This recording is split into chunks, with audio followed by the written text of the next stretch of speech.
আজ থেকে 1400 বছর আগে হযরত মুহাম্মদ সাল্লাল্লাহু আলাইহি সাল্লাম গাজওয়াতুল হিন্দ যুদ্ধের ভবিষ্যৎবাণী করে গেছেন, যা হবে পৃথিবীর সবচেয়ে বড় ধর্মযুদ্ধ। এই যুদ্ধ সংঘটিত হবে ভারতবর্ষে কাফের ও মুসলমানদের মধ্যে, যে যুদ্ধে নিশ্চিতভাবে বিজয় হবে মুসলমানদের। কিন্তু কবে আসবে এই গাজওয়াতুল হিন্দ, আর ইমানদার মুসলিমদের জন্য কতটা গুরুত্বপূর্ণ এই যুদ্ধ, বিস্তারিত জানাচ্ছেন আরিফ হাসান। গাজওয়ার শব্দের অর্থ হলো অভিযান, আর হিন্দ হলো স্থানের নাম। 1400 বছর আগে বর্তমান ভারত, বাংলাদেশ, মায়ানমার, শ্রীলঙ্কা, আফগানিস্তান, পাকিস্তান, নেপাল ও ভুটানকে বলা হতো হিন্দ, অর্থাৎ ভারতীয় উপমহাদেশকে বলা হতো হিন্দ বা হিন্দুস্তান। পবিত্র হাদিস শরীফে গাজওয়াতুল হিন্দ সম্পর্কে বলা হয়েছে, এটা হবে পৃথিবীতে কাফের বা মুশরিকদের সাথে মুসলমানদের বৃহত্তর জিহাদ। এই যুদ্ধে হিন্দুস্তানের মোট মুসলিমদের 1/3 শহীদ হবেন, এক অংশ পালিয়ে যাবে এবং শেষ অংশ জিহাদ চালিয়ে যাবে এবং চূড়ান্ত বিজয় লাভ করবে।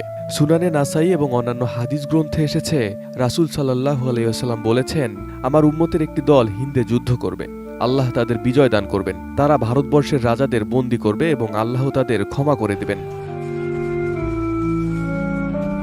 কিন্তু এই যুদ্ধ এতটাই ভয়াবহ হবে যে অল্প কিছু সংখ্যক মুসলিমই বেঁচে থাকবেন বিজয়ের উল্লাস করার জন্য। শেকড় থেকে শিখরে।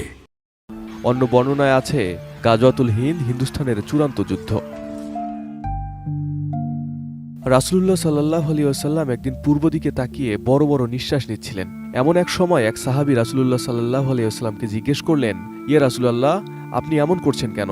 রাসূলুল্লাহ সাল্লাল্লাহু আলাইহি ওয়াসাল্লাম বললেন, আমি পূর্ব দিকে বিজয়ের গন্ধ পাচ্ছি।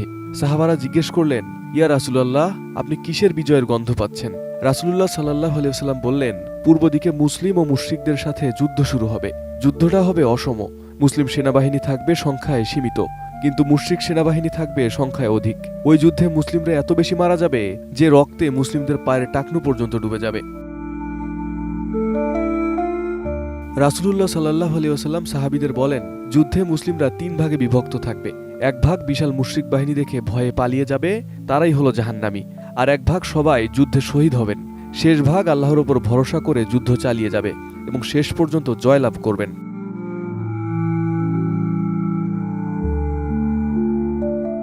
রাসূলুল্লাহ সাল্লাল্লাহু আলাইহি ওয়াসাল্লাম এই যুদ্ধকে বদর যুদ্ধের সমতুল্য বলেছেন। তিনি বলেছেন, ওই সময় মুসলিমরা যে যেখানেই থাকুক না কেন, তারা যেন সেই যুদ্ধে শরীক হন। Arif Hasan, ATN news.